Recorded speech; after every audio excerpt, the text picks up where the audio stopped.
Salut à tous,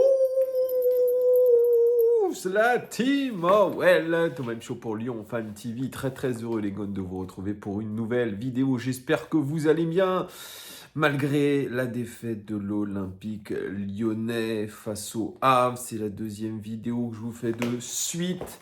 Ce sont les 5 choses que nous avons retenu de ce match. Mais avant toute chose, très très important pour le référencement de la chaîne, le petit pouce, ne l'oubliez pas, un pouce, un commentaire, un abonnement, ça marche par 3.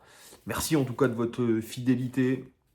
On va débriefer à froid ce match rapidement avec ces 5 choses que nous avons apprises. Et la première chose que nous avons apprise de cette défaite, 3-1 sur la pelouse du Havre, c'est que Pierre Sage s'est trompé. Alors, il y en a beaucoup qui disent « Oui, Thomas, tu retournes ta veste sur Pierre Sage. » Non, je ne retourne pas ma veste sur Pierre Sage. Pierre Sage, j'ai dit qu'il avait apporté quelque chose, notamment au niveau mental, notamment au niveau cohésion, notamment au niveau méthode. Il avait trouvé quelque chose d'intéressant, un système à 3 défenseurs centraux, qui avait, je pense, donné un petit peu confiance aux joueurs. Et il s'est senti un petit peu pousser des ailes. Et je pense que ce système de jeu qu'il a mis en place hier, ce 4-2-3-1, eh bien, on le sait, on l'a dit en avant-match, c'est pas un système qui met en confiance les joueurs. C'est un système, évidemment, où vous devez être proactif dans le jeu, parce que c'était la décision de Pierre Sage de prendre le jeu en main. Il s'est dit, 4 victoires de suite, toutes compétitions confondues, l'équipe a un petit peu plus la confiance, donc je vais tenter de les faire jouer et de faire jouer cette équipe. Sauf qu'on a vu très très vite que l'OL a déjoué. Très mauvaise entame de première mi-temps, très nerveuse, beaucoup de problèmes dans le jeu, j'y reviendrai. Vous prenez le premier but, vous prenez un carton rouge, donc vous mettez en difficulté. Les joueurs réagissent en deuxième mi-temps, c'est ce qu'a d'ailleurs apprécié Pierre Sage, mais il l'a dit, voilà, quand vous commencez un match avec un but, un carton rouge, vous changez le cours de l'histoire. Et derrière, vous courez après le score. Vous deviez mettre en place votre jeu, mettre le pied sur le ballon, créer quelque chose, et vous n'avez rien créé du tout. Et c'est là où Pierre Sage s'est trompé. Parce que, je suis bien d'accord, il y en a certains qui vont me dire « mais c'est pas le système, c'est l'animation, etc. » Sauf que là, il n'y avait ni le système d'adéquat, ni l'animation. Donc en soi, Pierre Sage, avec les armes qu'il avait à disposition, parce qu'il y a des absents, eh bien, il s'est trompé. Est-ce que c'est quelque chose qui va peser dans les têtes pour les prochains matchs face à Bergerac en Coupe de France, mais plus probablement face à Rennes à domicile dans 2 semaines, la question se pose. Parce que là, vous mettez un rat dans la tête des joueurs. Ils s'étaient dit, avec confiance, on a fait 4 victoires de suite, on attaque 2024 avec une qualification en Coupe de France. Là, on veut bien rattaquer le championnat, et au final, vous vous retrouvez avec une défaite qui fait très très mal. Très très mal pour commencer 2024 en championnat. Et vous êtes une 16e place de barragiste. Et donc vous êtes plus que jamais en difficulté. Alors qu'on pensait quand même que l'OL allait plutôt regarder vers le haut que vers le bas. Mais Pierre Sage l'a toujours dit, on va penser qu'à l'objectif maintien, arrêtez de nous parler des places européennes. Deuxième chose que nous avons apprise de ce match, c'est que certains joueurs ont commis des fautes professionnelles. On pense à nos 2 défenseurs centraux. O'Brien, qui a été très nerveux jusqu'à son expulsion. Il était un petit peu perdu. Pourtant, c'est une des rares satisfactions depuis le début de saison. Mais le tacle qu'il fait au niveau du genou, c'est carton rouge. C'est carton rouge. C'est un tacle assassin, il peut casser la jambe du joueur, c'est mérité, mais n'a pas su garder ses nerfs. Et ça peut faire mal pour les prochaines rencontres, pour les prochaines échéances de l'Olympique Lyonnais. Pareil, le deuxième, c'est Douye Caleta-Car. Douye Caleta-Car a 3 minutes de la fin du match, qui va faire un tacle assassin pour casser une cheville, c'est pareil. Donc ça met non seulement l'équipe en difficulté, mais ça met le club en difficulté, ça met l'entraîneur en difficulté. Parce que les solutions, elles ne sont pas légion. Alors vous avez du Mamadou Sarr, vous avez du Clinton Mata que vous pouvez mettre en défense centrale, vous avez du Adrielson, vous avez du Diomandé. Mais tous des joueurs à court de rythme. On peut rajouter Lovren qui n'a pas joué depuis Toulouse parce qu'il s'est fait expulser, Toulouse ou Nantes, je ne sais plus. Mais vous mettez votre équipe, vos partenaires en difficulté. Vous mettez-vous en difficulté parce que vous prenez 2-3 matchs de suspension. Dans le cas de Douye Kaletachar qui était revenu en odeur de sainteté, eh bien, ça donne l'opportunité à certains autres, dont Adrielson, de se montrer. Mais ce sont des fautes professionnelles et à ce niveau-là, on ne peut pas accepter ça. Et moi, je serais l'entraîneur, je serais Persage, je serais très très en colère aujourd'hui contre ces deux joueurs qui ont plombé quand même votre match parce que vous jouez à 10 contre 11, c'est difficile de créer du jeu. L'OL a créé du jeu quand même en deuxième mi-temps. Mais voilà, ça reste encore difficile. Alors certains vont me dire, ouais, il y avait carton rouge et penalty sur la faute sur Mata.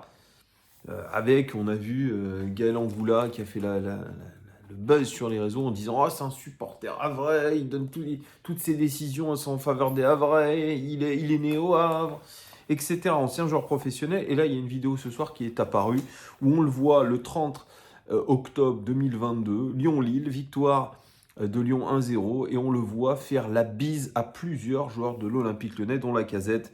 Donc je pense qu'il faut arrêter avec l'arbitre, gna gna gna, et ça pleurniche. Et David Friot hier qui était pleurniché, pareil, l'arbitre.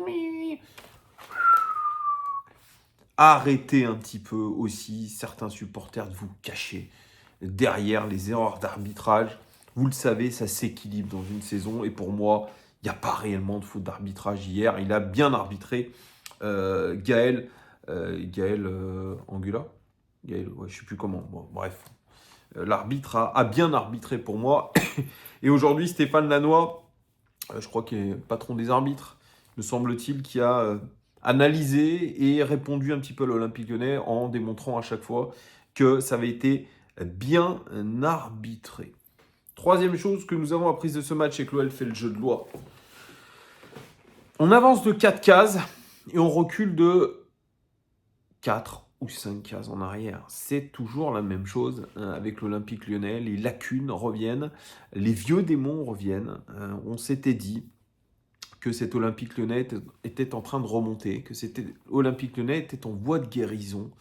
Et avec cette défaite au Havre, qui fait très mal, on se rend compte qu'il y a des efforts. Il y a une belle série qui a été faite, et puis patatras. Alors Pierre Sage, je l'avais dit, les séries sont faites pour s'arrêter, il faudra retenir ce qui a été bien fait. Mais je ne sais pas si cette série ne s'arrête pas au pire moment, finalement, parce que, comme je l'ai dit, on est 16e barragiste, et on n'est pas très très loin quand même de la relégation, de la zone de relégation. Je crois qu'il n'y a même pas 2 points sur la zone de relégation. Donc ça nous met dans l'inconfort. Il y a Rennes qui arrive, il y a Marseille qui arrive. 2 matchs difficiles à gérer pour des joueurs qui vont un petit peu replonger dans les méandres de leur mental un petit peu défaillant. On a recruté Damien Della Santa, qui est spécialiste coup de pied arrêté, mais apparemment, il va venir développer personnellement nos joueurs. Il l'a fait déjà du côté de Nice, chargé du développement personnel de nos joueurs. Je ne sais pas vraiment ce que ça veut dire. J'ai demandé à un proche de joueur de l'OGC Nice, qui a été d'ailleurs, il a été dans le staff de l'OGC Nice, Damien Della Santa, et sa réponse a été mon fils n'a pas du tout de souvenir de cet entraîneur, de cette personne-là. Donc j'ai pas de doute sur la qualité. J'ai pas de doute sur la qualité de Damien Della Santa. J'ai écouté son interview, mais j'ai du mal à comprendre ce qu'il va faire. Et le journaliste d'ailleurs de Wellplay, il a relancé. Ça va être quoi ton rôle exactement? Bon, j'ai pas trop compris. Il va s'occuper